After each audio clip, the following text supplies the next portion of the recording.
estado, colocamos as contas em dia e investimos mais de 87 milhões de reais nesse serviço que é essencial, o nosso SAMU.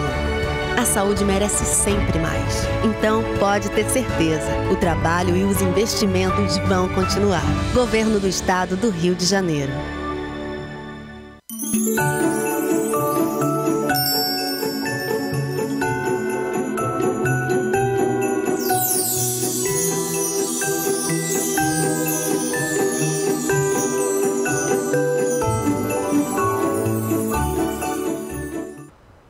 Direto dos estúdios da TV Correio da Manhã em Petrópolis, começa agora o Correio Petropolitano Debate desta quarta-feira. Em reunião extraordinária do Comutran, foi debatida a situação do transporte público em Petrópolis e também as medidas que vão ser adotadas após mais um incêndio em um ônibus da Petroita. A OAB quer propor um fim na concessão da Enel em Petrópolis. A informação foi apresentada em audiência pública na Câmara Municipal. A Rua General Osório, em Nova Friburgo, vai ter estacionamento proibido na próxima segunda-feira para a poda de árvores. Em 2022, 10 milhões e 900 mil jovens não trabalhavam e nem estudavam. Os dados foram divulgados pelo IBGE nesta quarta-feira. Em prol da campanha Dezembro Vermelho, as unidades básicas de saúde de Paraíba do Sul disponibilizam testes rápidos para as doenças sexualmente transmissíveis. O diálogo com o objetivo de acompanhar o que acontece dentro de Petrópolis e fora do nosso município. Eu sou Richard Stolzenburg e o Correio Petropolitano Debate está começando.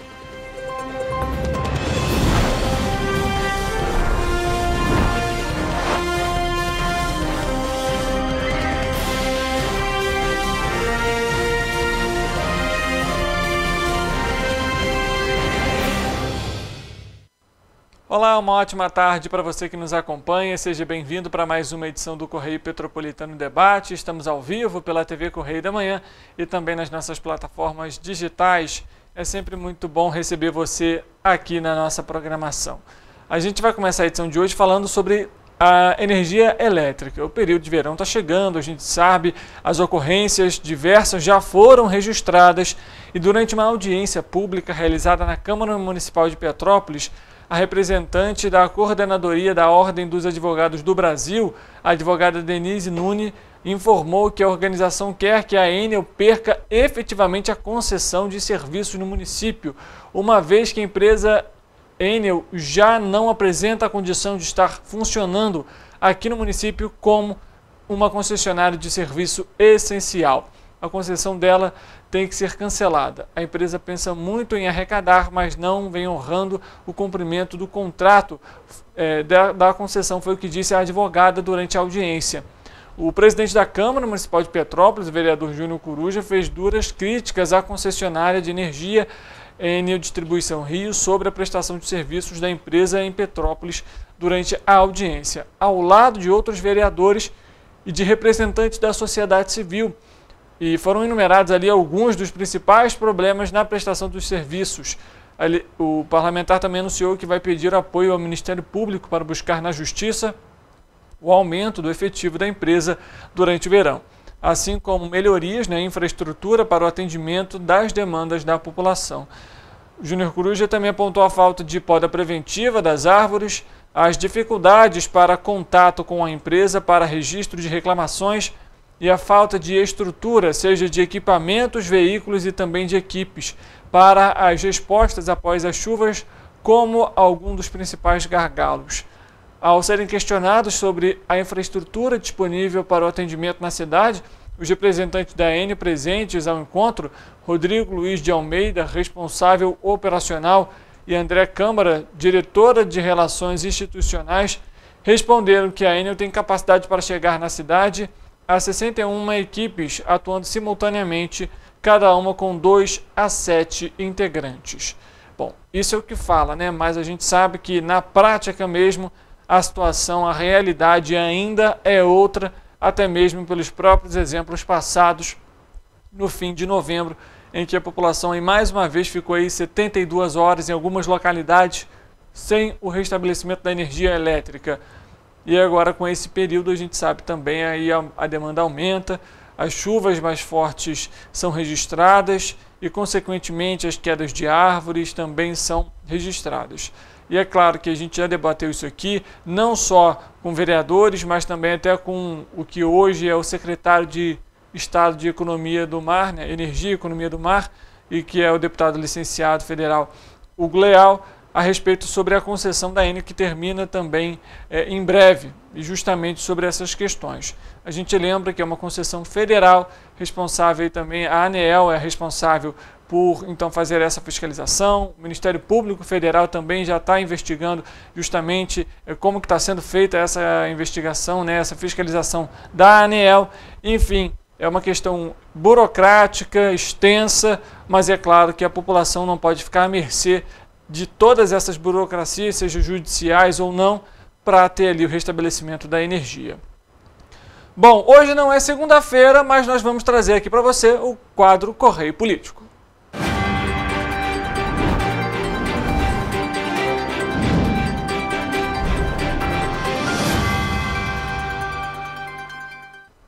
Digamos que é uma edição extraordinária do Correio Político, né, desse nosso cenário, desse quadro de segunda-feira, porque ontem, terça-feira, foi realizada uma reunião extraordinária pelo Comutran. Essa reunião foi realizada na sede da CPTrans e abordou justamente ali as questões envolvendo o transporte público e principalmente os incêndios registrados nos ônibus da Petroita na madrugada da última terça-feira e também da terça-feira retrasada. 2 veículos aí que faziam, né, a linha Corujão pegaram fogo. A gente ainda não tem informações sobre o motivo desses incêndios, mas a gente vai conversar então com o Wellington Daniel, que esteve ontem nessa reunião para acompanhar o que foi debatido. Wellington, muito boa tarde para você, seja muito bem-vindo. Mais uma vez a gente aqui no Correio Político trazendo aí problemas em relação ao transporte público e mais especificamente Petroita e Cascatinho. No caso de hoje, mais ainda a Petroita, né? Boa tarde, Richard. Boa tarde a todos de casa. Exatamente isso, Richard. Mais uma vez, essa questão difícil do transporte público, para quem depende aqui em Petrópolis, a gente acompanha essas questões, né? Ontem a CPTrans, né, convocou essa reunião extraordinária do Comutran para debater a situação dos incêndios nos ônibus da Petroita, que aconteceram nas últimas 2 terças-feiras, né? Um foi lá no Quitandinha, um ônibus ali convencional, segundo a empresa foi um ônibus que veio emprestado lá do Rio de Janeiro, né, das empresas lá da Baixada Fluminense, e esse ônibus, segundo a empresa, ainda não há informações se já teria sido adquirido ou não, mas foi um ônibus que veio de lá. E o ônibus dessa última terça-feira, né, de ontem, foi um ônibus, esse sim, da Petroita. E vale lembrar, os dois faziam os horários do Corujão, que é aquele ônibus que circula ali durante a noite, né? O lá da penúltima terça-feira na região do Quitandinha e esse ontem no Ciméria. Essa reunião, então, Richard, apontou alguns pontos. Um ponto é que as empresas desconfiam que seja um incêndio criminoso por essa repetição, né? Uma terça-feira, de madrugada, os 2 ônibus da empresa atingidos. E também a CPTrans reafirmou que está cobrando medidas de fiscalização e medidas de investigação em relação a esses incêndios. E outro ponto também que fizeram, né, que fez as empresas pensarem que o incêndio pode ter sido criminoso, é justamente a questão também do incêndio nas garagens em 9 de maio. A gente lembra aqui que destruiu 78 veículos, sem contar também que teve um outro incêndio, mas esse no período da manhã, registrado no ônibus da Cidade das Hortênsias, ali em setembro. Não sei se o pessoal de casa lembra também desse caso, mas foi um caso também que teve uma grande mobilização, os bombeiros precisaram ser acionados, algumas casas também foram atingidas, assim também como nesse incêndio dessa última terça-feira. Um ponto importante, Richard, que eu questionei a CPTrans, é o seguinte: a gente entende, né, que é realmente preciso apurar as causas do incêndio, saber se o incêndio foi criminoso ou não, mas por que não foi tomada a mesma medida de convocar uma audiência extraordinária em caráter de urgência, como foi a convocação dessa reunião do Comutran, quando teve o acidente lá no bairro Morém em novembro, no dia 9 de novembro? Por que só nesse caso do incêndio, que foi um pedido das empresas, provavelmente, foi convocada essa reunião e não também lá no caso do acidente? e até agora eu não obtive resposta da CPTrans quanto a isso. E também outro ponto também que vale a pena destacar de todo esse encontro é a dinâmica, né, de como foi esse último acidente, então esse último incêndio nessa última terça-feira. Segundo as empresas, o ônibus já tinha rodado durante o dia, voltou para a garagem e saiu para fazer o Corujão. O motorista estava ali na primeira, segunda viagem do Corujão e ele percebeu que tinha alguma coisa errada. Ele tentou desligar a chave geral do veículo, mesmo assim não teve jeito e ele saiu depressa. Tinha uma passageira no banco, no último banco, né, ali logo perto da porta. Então ele pulou a roleta, chamou essa passageira, os dois desceram. A bolsa do motorista, inclusive, continuou dentro do ônibus, também foi incendiada. O celular estava no bolso, mas os outros pertences ele acabou perdendo também.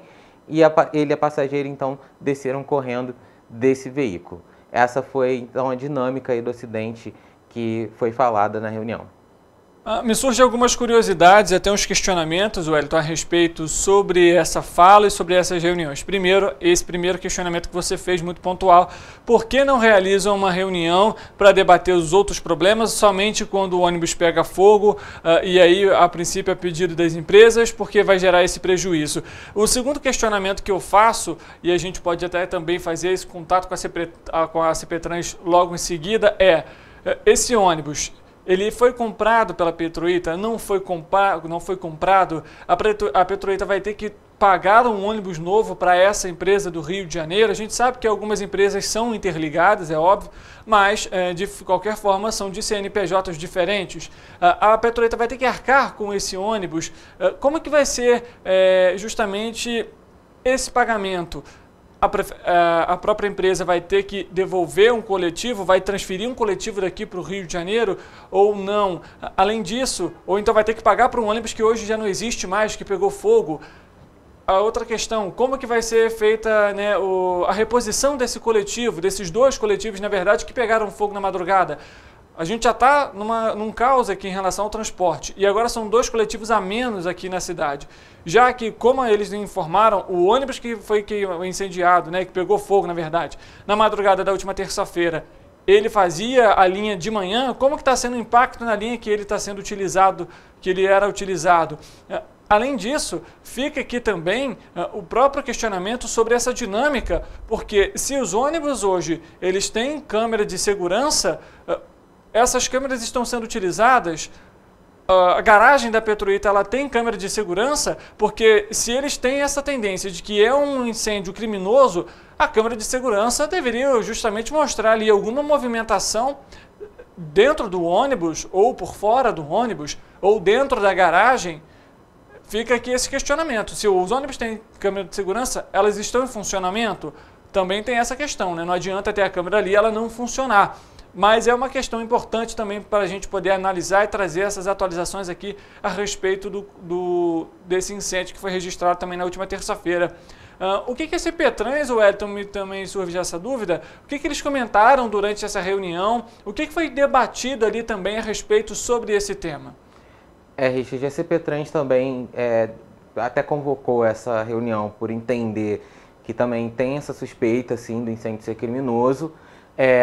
O que aconteceu ali, na verdade, né, que eu achei bem interessante, assim, analisando os bastidores, foi que os conselheiros da sociedade civil, eles não deixaram barato, eles também fizeram alguns questionamentos, né, para as empresas, até mesmo a dinâmica foi sabida a partir desses questionamentos, e também a respeito do próprio sistema de transporte, porque beleza, então está tendo um ataque ao sistema de transporte, mas a gente está vivendo uma crise que não é só do incêndio. A gente vê ônibus quebrando todo dia, a gente vê as pessoas reclamando de atrasos de ônibus todos os dias, a gente vê um ônibus perdendo freio. Então, os conselheiros questionaram isso, né, e trouxeram então esses questionamentos. E uma das coisas também que a CPTrans anunciou, e que é uma informação importante, Richard, é que vai retomar o processo de licitação das linhas da Cascatinha. A gente já tinha falado disso aqui sobre a audiência, né, que teve na segunda-feira na Quarta Vara Cível, e eles ontem reafirmaram isso, que vão retomar então a licitação das linhas da empresa Cascatinha. Ainda não há uma decisão do TCE, foi feito um pedido de vista, né, do processo que está correndo no TCE a respeito dessa licitação, mas a Prefeitura vai retomar por entender que até a conclusão já vai ter uma resposta já do TCE. E outro ponto também trazido, justamente pelos conselheiros da sociedade civil do Comutran, beleza, vai ter a licitação da cascatinha, mas o problema não é só da cascatinha, até porque os incêndios foram na Petroita.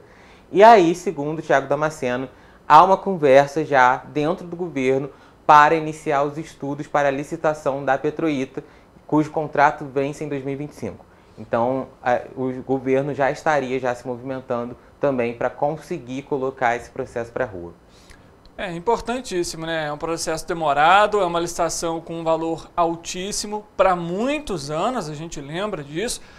Trazendo aqui um contexto para quem está nos acompanhando, essas empresas entraram lá na década de 1990, tiveram ali em 96 mais especificamente, tiveram ali seus contratos renovados em 2015, né? Na época já era necessário uma nova licitação, não foi realizada e agora a gente vê esse caos com ambas as empresas. E vale ressaltar ainda a respeito dessa questão, o contrato termina em 2025, ótimo, mas a empresa hoje ela tem condições de continuar operando até 2025? Nós estamos entrando em 2024, seriam mais 2 anos de operação. As empresas não conseguem, de fato, a gente olha pela operação hoje, que esse processo, esse período ainda a mais de contrato, vai ser muito difícil de ser cumprido, a não ser que uma medida realmente extraordinária, um investimento altíssimo para a frota, para a renovação dela, aconteça aqui em Petrópolis. E vale lembrar, Richard, as empresas estão em recuperação judicial. Se a justiça não aceitar essa recuperação, elas podem decretar falência a qualquer momento. Bom, e aí a prefeitura vai ter um grande problema nas mãos para conseguir resolver e conseguir ali tentar de alguma forma ajustar o transporte público de Petrópolis, que já vem há bastante tempo mostrando esses indícios. Obrigado pelas informações, Wellington, bom trabalho para você. Obrigado, Richard, boa tarde para você, boa tarde a todos de casa. A gente muda de assunto. Um levantamento feito pelo Sebrae, com base nos dados do Cadastro Geral de Empregados e Desempregados, o CAGED, apontaram que as microempresas foram responsáveis, veja só, por 71% das contratações em 2023, com 1.780.000 contratações de janeiro a outubro, enquanto a média das grandes empresas representa apenas 21%. No mês de outubro, de acordo com o Sebrae, as micro e pequenas empresas geraram mais de 124.000 vagas, do total de pouco mais de 190 mil postos de trabalho. O número representa 65,2% do saldo líquido de contratações efetuadas no período, enquanto as médias e grandes empresas foram responsáveis ali por 69.800 vagas, o equivalente a 36,7% do saldo. Em Petrópolis, 56% dos postos de trabalho gerados no mês de outubro foram no setor da indústria, com saldo aí de 162 oportunidades. Na análise anual, a indústria e os serviços foram os setores que mais contribuíram para a geração de empregos no município, com saldo de 866 e 857 respectivamente. O aumento na abertura de novos negócios também tem impactado aí para o saldo. Com a chegada do fim do ano, esse saldo de contratações também pode estar aí atrelado ao aumento da demanda. O mês de outubro, por exemplo, segundo os dados do CAGED, foi o segundo mês com o maior resultado no número de contratações no estado do Rio. No acumulado do ano foram 18.803 contratações em todo o estado. Falando sobre Paraíba do Sul, a campanha Dezembro Vermelho continua, que é um mês voltado para a conscientização sobre o HIV e outras infecções sexualmente transmissíveis. E tem chamado a atenção da população que deseja fazer o teste rápido de hepatite B, C, HIV e sífilis. A orientação é que procurem as unidades básicas de saúde do bairro e também solicite o exame, que pode ser feito na hora. Segundo a coordenação epidemiológica, os testes rápidos estão disponíveis em todas as unidades do município e constituem uma importante ferramenta para o rastreamento dos agravos sexualmente transmitidos, mediante a identificação positiva dos testes. Independentemente do agravo, o paciente é encaminhado para o serviço de epidemiologia para a investigação da condição clínica e também do início do tratamento quando indicado. Então, se você está em Paraíba do Sul, procure aí uma unidade básica de saúde durante esse mês e faça a realização do teste. É bem rápido, leva cerca de 30 minutos, 40 minutos para sair o resultado. Ainda em Paraíba do Sul, a Polícia Civil, nessa quarta-feira, em parceria com a Polícia Militar, realizaram na cidade uma operação chamada a Operação Herbicida. Uma ação conjunta que tem como objetivo a desarticulação de um grupo de traficantes de drogas que atua no bairro de Liberdade. Foram cumpridos 9 mandados de prisão preventiva por associação para o tráfico de drogas e uma mulher foi presa em flagrante pelo crime de porte ilegal de armas de fogo. Alguns alvos da operação não foram encontrados e em breve será divulgado um cartaz com as fotos dos foragidos. A operação desta quarta-feira contou com o apoio das delegacias de Três Rios, a 108ª Delegacia, e também de Sapucaia, a 109ª.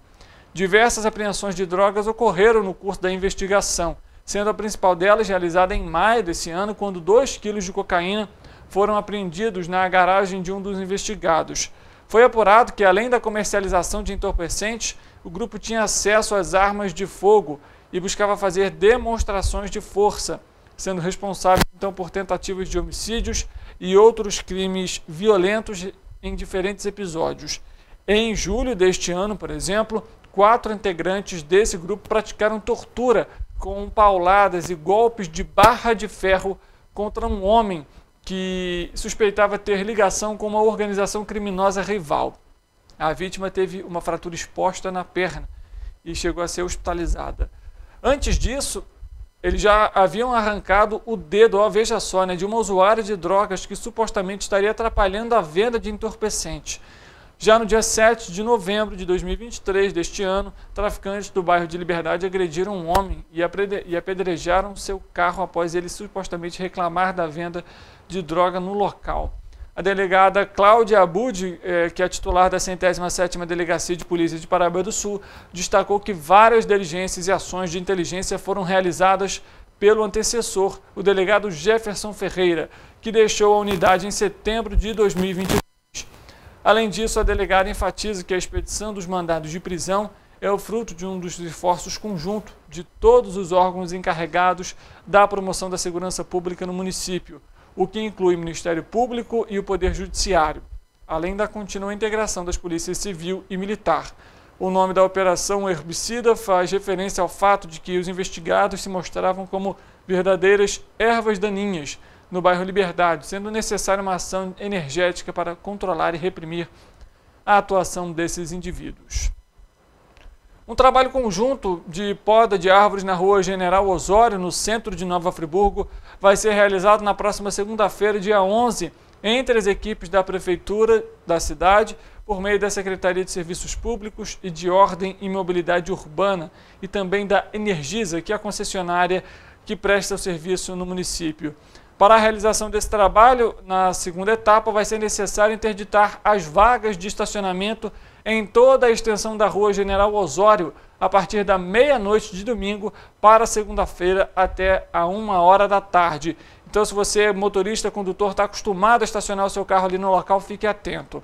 Na hora da realização do serviço, a rua General Osório vai estar com o trânsito liberado em meia pista. Os motoristas devem redobrar a atenção ao trafegarem então por essa via. Atenção condutor aí na próxima segunda-feira, dia 11, viu? Nesta segunda-feira, dia 4 do 12, a Prefeitura de Teresópolis assinou um contrato com a concessionária Águas da Imperatriz, do Grupo Águas do Brasil, que foi a vencedora então da concorrência pública referente à concessão dos serviços de tratamento e distribuição de água, coleta e tratamento de esgoto. A Prefeitura também assinou com a SEDAI, a Companhia Estadual de Água e Esgoto, o termo de reversão dos bens e transferência da concessão. A nova concessão vai ser regulada pela Agenersa, Agência Reguladora de Energia e Saneamento Básico do Estado do Rio de Janeiro.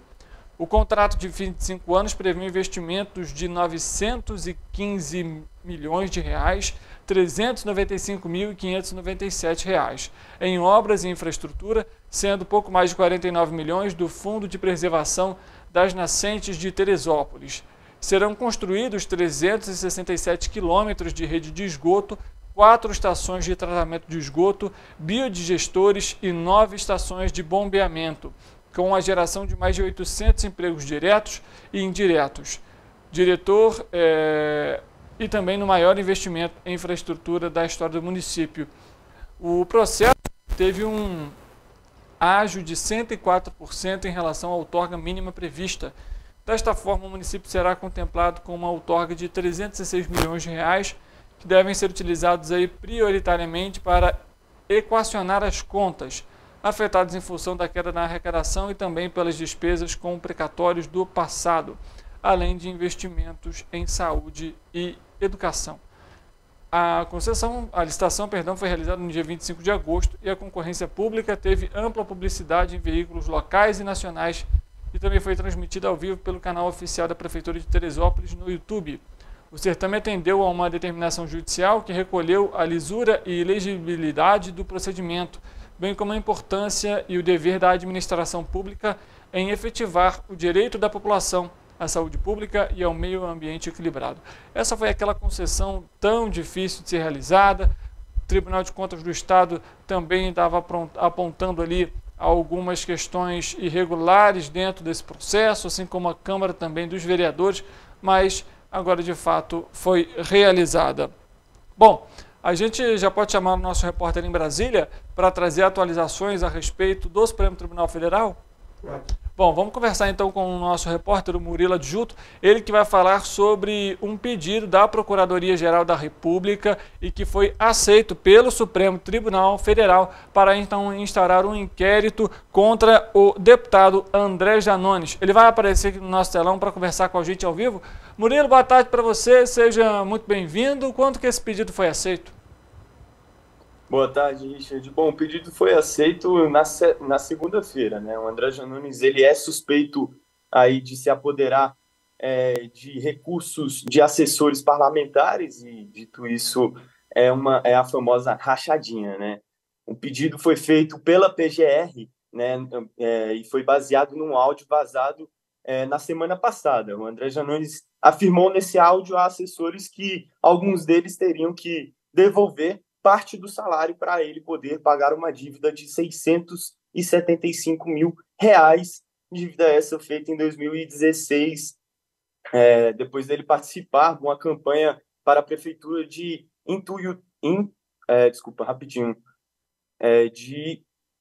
não é possível, meu Deus, de Ituiutaba, de Minas Gerais, desculpa. No pedido da investigação, a Procuradoria-Geral da República afirmou que é necessário ainda esclarecer se o deputado se associou a assessores e a ex-assessores ainda, para o fim específico de cometer crimes contra a administração pública, né? E no áudio o deputado disse que tem algumas pessoas aqui que eu ainda vou conversar em particular depois, que vão receber um pouco de salário a mais e elas vão me ajudar a pagar as contas quando a minha campanha de prefeito me deu um prejuízo de R$675 mil. Elas vão ganhar a mais para isso, diz o áudio. E o Luiz Fux também autorizou que os investigadores, né, tomem depoimentos de Janones e de assessores e ex-assessores de seu gabinete na Câmara, conforme pedido pela PGR feito na sexta-feira, tá? A Polícia Federal tem um prazo inicial de 60 dias aí, para realizar as diligências e segundo a decisão aí do ministro Luiz Fux, né, ministro do STF. Tá certo, Murilo. A gente acompanhando essas questões aí, aquela famosa rachadinha, como a gente bem conhece, né? Agora seguir acompanhando então como que vai ser essa investigação. A princípio a Polícia Federal tem um prazo aí de 60 dias então para realizar essas diligências e, é claro, ali buscar, né, depoimentos, documentos que possam então comprovar aí esse esquema de rachadinha. Situação delicada a gente acompanhando aqui também, né, em Petrópolis, já tivemos casos parecidos e a gente vê que não é só na esfera municipal, mas também na federal. Sim. A Procuradoria ainda citou os possíveis, só completando, Richard, a Procuradoria ainda citou os possíveis crimes de associação criminosa, né, peculato que é o desvio de recursos públicos, e concussão, né, concussão que é exigir vantagens em função de cargo que ocupa, né. Na Câmara, o André Janones ele já é alvo de pedido de cassação de mandato, obviamente, e foi por quebra de decoro parlamentar, tá? Em nota, aí a assessoria de Janones disse que ele recebeu com extrema alegria a notícia de abertura de inquérito, porque ninguém tem mais pressa do que ele para que isso seja esclarecido. Então, assim, é muito duvidoso. A gente vê uma certa tranquilidade por parte dele, por parte do deputado, até porque ele diz não dever nada para ninguém. Bom, a gente vai acompanhar então essa investigação e, é claro, a gente traz atualizações com vocês aí em Brasília. Murilo, obrigado pelas informações, um bom trabalho aí para você. Bom trabalho, Richard, uma boa tarde. O Correio Petropolitano Debate vai fazer um intervalo rápido. Na volta nós vamos continuar com o nosso noticiário. Tem muita informação ainda a respeito de Três Rios, Nova Friburgo. Além disso, um levantamento que foi realizado pelo IBGE. E, é claro, a nossa previsão do tempo. O Correio Petropolitano Debate volta já.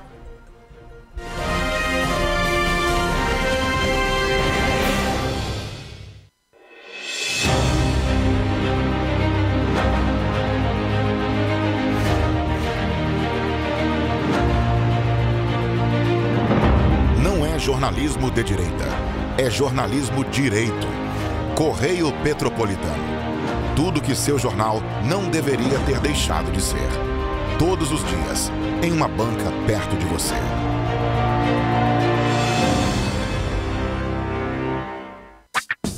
Enquanto você pensa que poderia ganhar igual aos homens, a Alerj faz.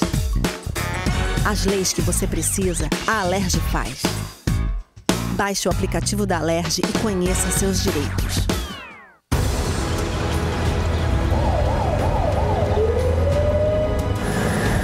O governo do estado do Rio já investiu mais de 8 bilhões na saúde. E se eu dissesse que esse é o maior investimento na saúde já feito em toda a história do Rio? Eu diria que melhorou, mas eu quero mais. Depois de 3 anos parados, os mamógrafos móveis estão de volta. Pra gente cuidar melhor das mães e dos bebês. O governo do estado também está investindo na saúde especializada. Porque se o problema é complicado, mais atenção ele precisa. Melhorou, mas para a saúde a gente sempre quer mais. O importante é que a saúde esteja mais perto das pessoas. Por isso, todas as regiões do Rio recebem a mesma atenção. Melhorou, mas eu ainda quero mais. O governo do Rio de Janeiro também quer. Então pode ter certeza, o trabalho e os investimentos vão continuar. Governo do Estado do Rio de Janeiro. Um bom jornal tem que ser direto, tem que ser direito. Não ser de esquerda ou de direita, mas direito. É ter coragem de informar a verdade e não impor a sua verdade. É respeitar a inteligência do leitor e vontade do eleitor. Correio da Manhã, um jornal que há 122 anos tem a coragem de ser direto e direito. Em uma banca perto de você. Enquanto você imagina que poderia rolar desconto na conta de luz, a Alerj faz. As leis que você precisa, a Alerj faz. Baixe o aplicativo da Alerj e conheça seus direitos. Para ter mais qualidade de vida, conte com a maior rede de academias de Petrópolis. Aqui na Corper, com uma mensalidade, você utiliza todas as unidades. Centro, Bingen, Itamaraty e Itaipava. Com planos a partir de R$ 89,00. E a academia oferece ambientes modernos para você cuidar da sua saúde com segurança. Os espaços contam com dezenas de aparelhos de musculação, diversos equipamentos para aeróbico e funcional. Além, é claro, de profissionais qualificados e uma extensa grade de aulas coletivas, que inclui dança, bike, jump, wolf fit, step fit, entre outras. Nossas estruturas são equipadas com salas de musculação e aulas coletivas, salas de avaliação física e nutricional, vestiários e estacionamentos amplos. Venha nos fazer uma visita e surpreenda-se!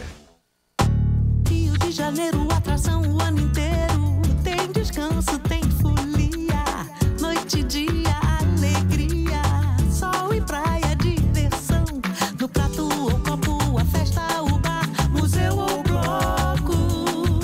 Show, cultura, história, gravado na memória e no seu coração. Rio de Janeiro, vem se apaixonar.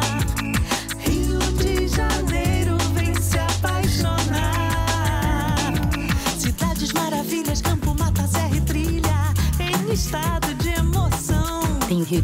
que você já ama e o Rio que ainda vai conquistar você. Apaixone-se pelo Rio. Rio de Janeiro, vem se apaixonar.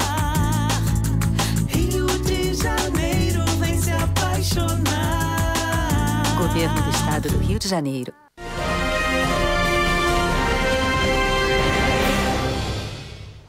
Correio Petropolitano Debate de volta, a gente trazendo para você aqui muita informação a respeito de tudo que acontece em Petrópolis, na nossa área de cobertura e, é claro, também no nosso país. Trouxemos agora há pouco a participação do nosso repórter, o Murilo Adjuto, para falar sobre Brasília. Agora a gente já faz mais uma viagem, a gente vai lá à Volta Redonda para conversar com a nossa repórter, a Ana Luísa Rossi, porque teve aprovação importante na Câmara Municipal e que envolve o transporte público. Ana, boa tarde para você, afinal, que aprovação é essa?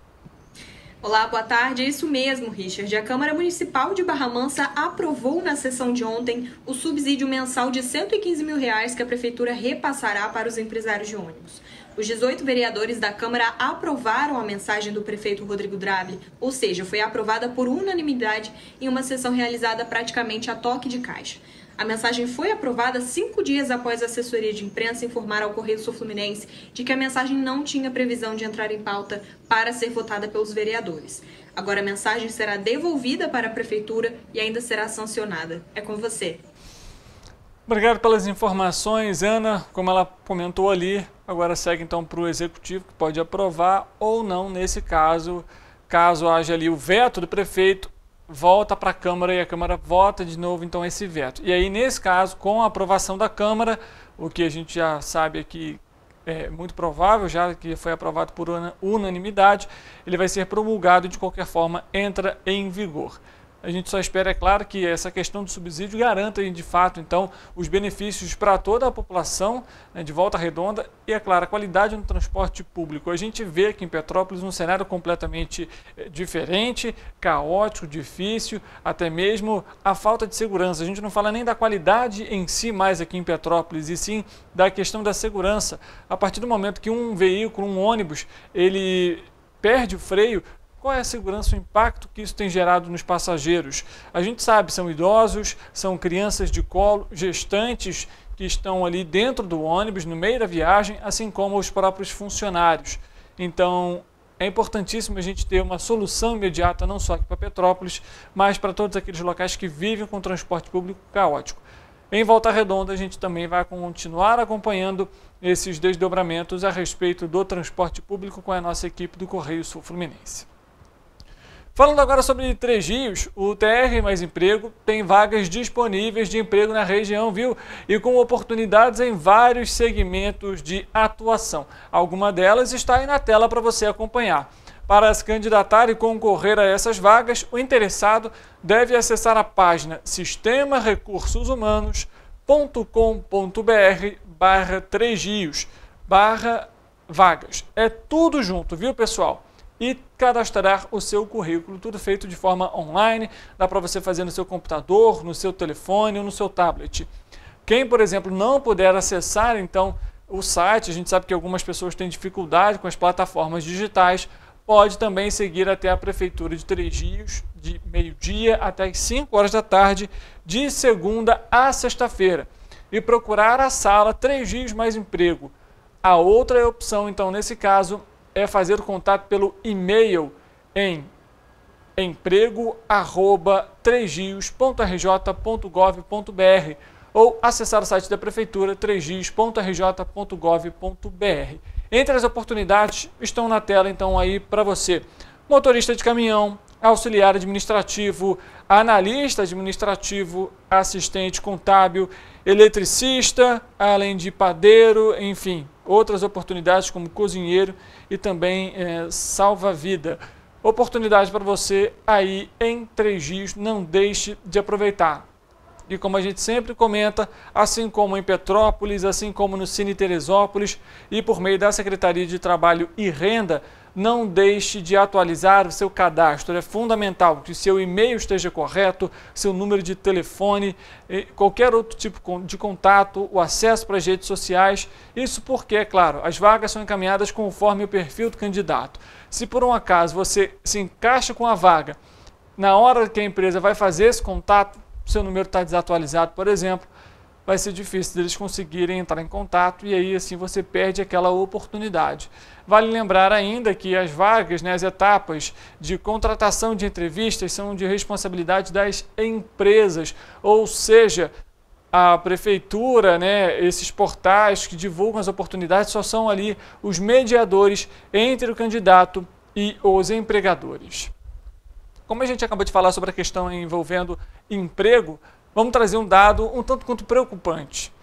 No ano passado, em 2022, 10 milhões e 900 mil jovens com idade entre 15 e 29 anos, o que é o correspondente aí a 22,3% desse público, não estudavam e nem trabalhavam. É o menor valor absoluto da série histórica iniciada em 2012 pelo Instituto Brasileiro de Geografia e Estatística, o IBGE. O dado consta na síntese de Indicadores Sociais 2023, uma análise das condições de vida da população brasileira e que foi divulgada nesta quarta-feira, então, pelo IBGE. Anteriormente, o menor valor foi registrado em 2014, quando 11 milhões e 200 mil jovens, nesse caso, não trabalhavam e não estudavam.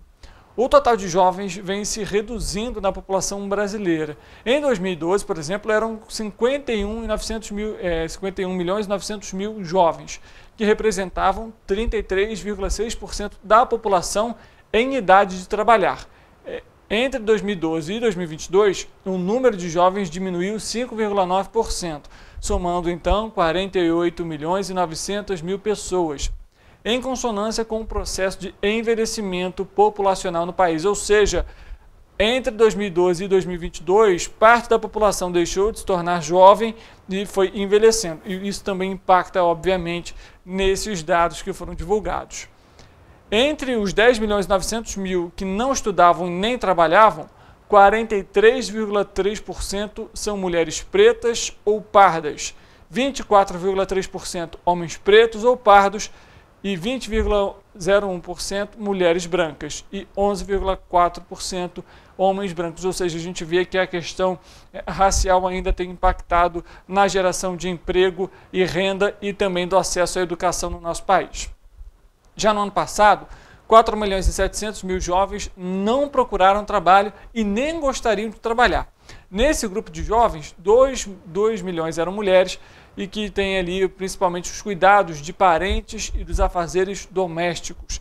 A gente vai acompanhar a fala também da Denise Freire, ela que é a analista da pesquisa que foi divulgada hoje e retrata justamente esses dados e o porquê também desses números. Vamos acompanhar. Eu vou apresentar os resultados sobre os jovens que não estudam e não estão ocupados na síntese de indicadores sociais 2023. Esse indicador abarca tanto os jovens que estão desocupados em busca de uma colocação, assim como aqueles jovens que estão fora da força de trabalho. Em 2022, a taxa ficou em 22,3%, abaixo, portanto, do valor observado em 2021, que havia sido em torno de 25%, e inferior também ao observado no ano de 2020, que foi 28% e foi o maior valor da série. Esse indicador que é muito sensível às oscilações no mercado de trabalho, na economia. Então, os jovens normalmente são os primeiros a serem dispersados em momentos de crises econômicas. Então, em 2020, a taxa de ocupação dos jovens no mercado de trabalho diminuiu, então com isso a taxa de jovens que não estudavam e não estavam ocupados aumentou, atingiu o maior valor da série, e à medida que a economia foi se recuperando, o mercado de trabalho voltou a retomar a contratação. Em 2021, 2022, o percentual de jovens ocupados vem subindo, subiu nos últimos anos, e com isso a taxa de jovens que não estudam e não estão ocupados vem caindo. Então chegou em 2022 a 22,3%, representando um total de 10,9 milhões de jovens. É importante ressaltar que esse é um indicador, né, que afeta muito mais as mulheres, né, do que os homens, né? Então, para as mulheres, em 2022, cerca de 29% delas estavam nessa condição, sem estudar e sem trabalhar, né, entre as mulheres jovens, de 15 a 29 anos, enquanto que para os homens era 16%. Né? As mulheres são muito mais afetadas por essa condição por conta de afazeres domésticos, cuidados com parentes e crianças, né? Muito por conta de uma falta de uma rede de apoio, né? Dificuldade de acesso a vagas em creche, a vagas em asilos e as responsabilidades que muitas vezes recaem sobre ela, o que dificulta, inclusive, que elas saiam da condição, né, fora da força de trabalho. Né? As mulheres estão muito mais presentes na parte fora da força de trabalho do que na condição de desocupada. Né? Então elas não conseguem, têm mais dificuldade, inclusive, de sair em busca de uma ocupação. Tá? Então, dentro desse total de jovens, nessa condição, dos 10,9 milhões, cerca de 2,5 milhões de jovens, mulheres, alegaram que estão nessa condição porque têm responsabilidades domésticas e com cuidados.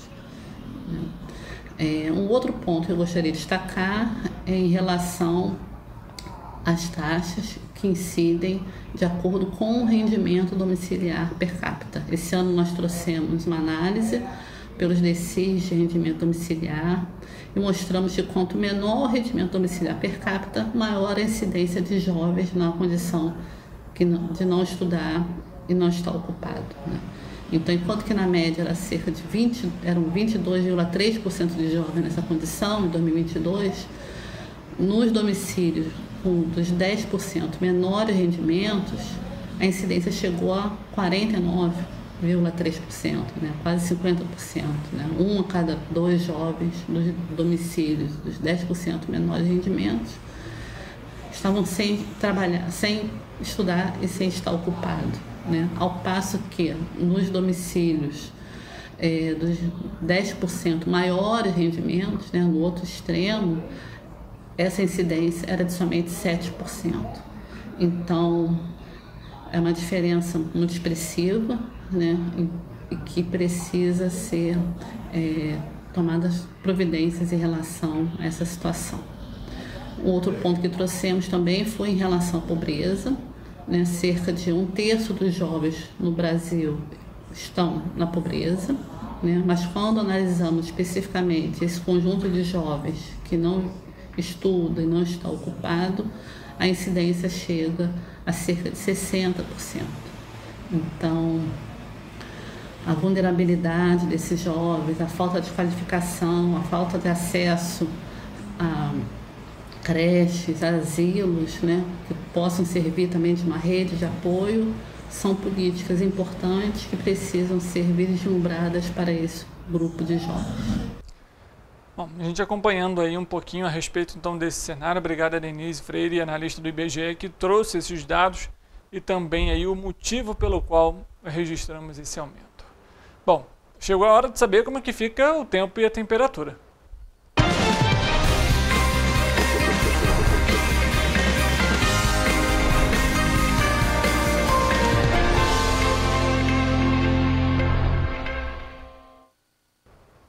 Bom, na Defesa Civil de Petrópolis emitiu um alerta às 2h10 da manhã, na madrugada dessa quarta-feira, sobre alerta de chuva aqui em Petrópolis.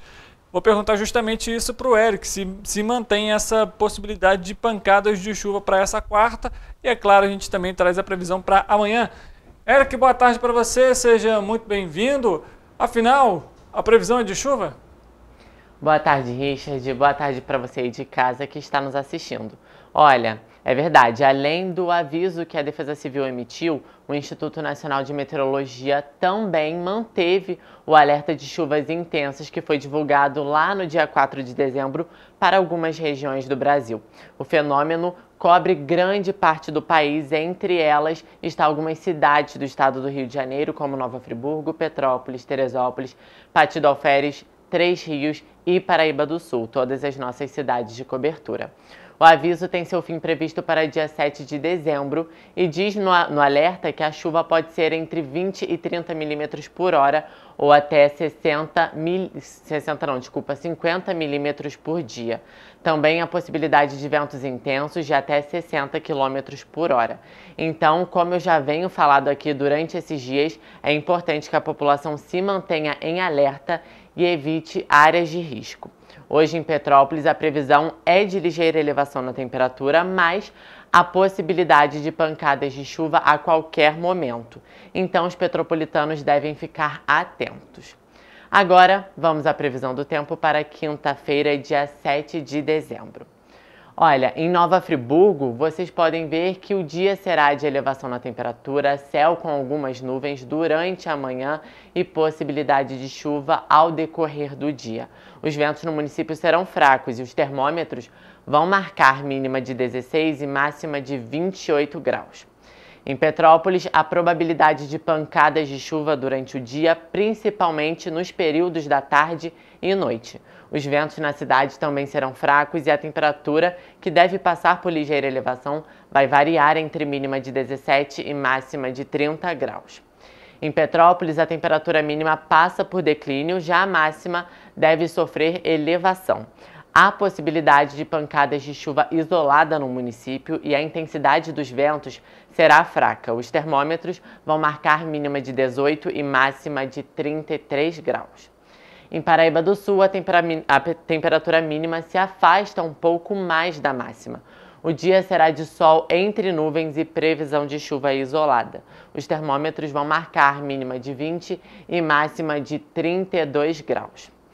Ali em Pati do Alferes, vocês podem ver que a temperatura vai passar também por elevação. Mesmo assim, há possibilidade de pancadas de chuva no município e a intensidade dos ventos será fraca.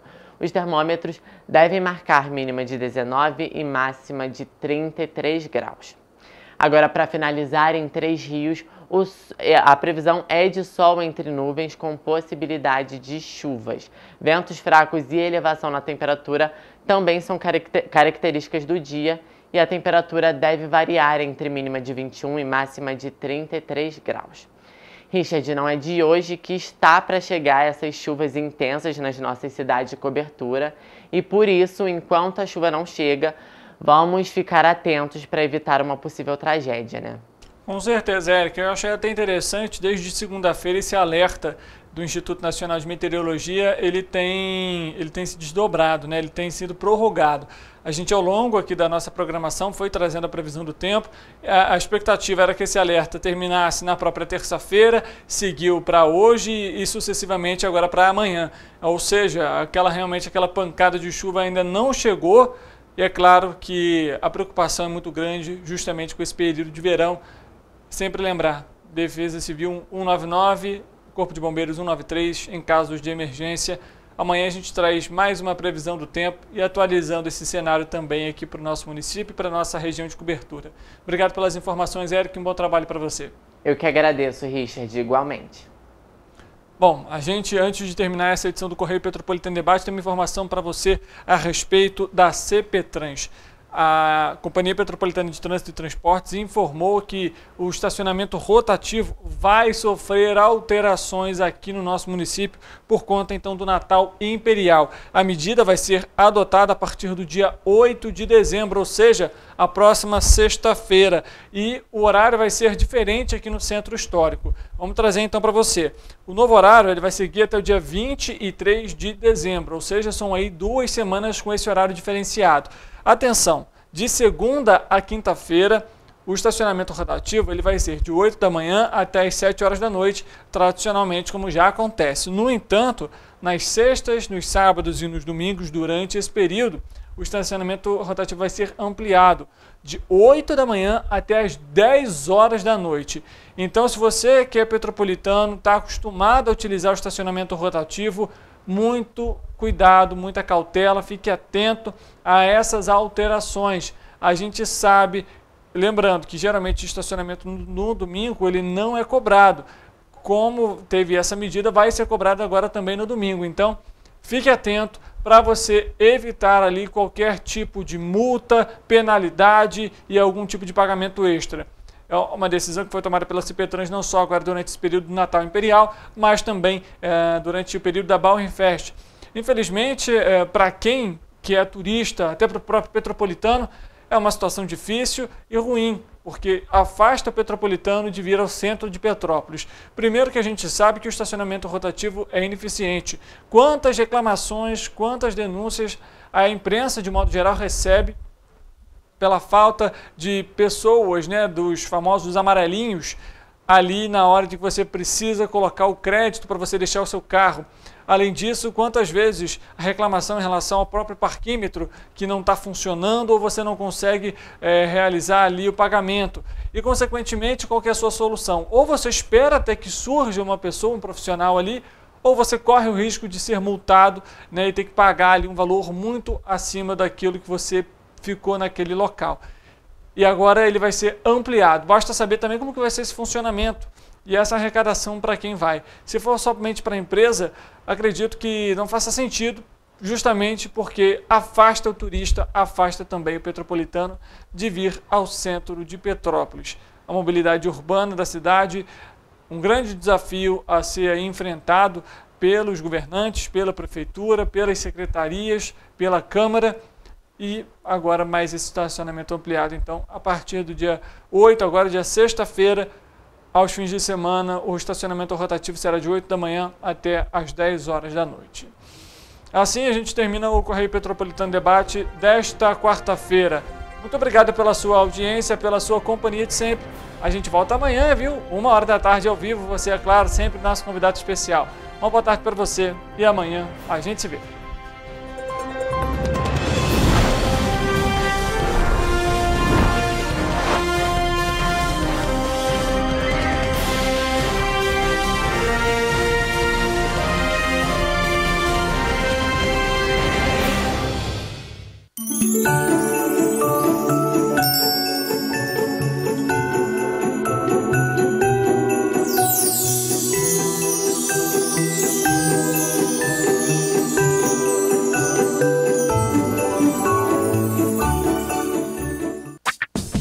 Enquanto você acha que algum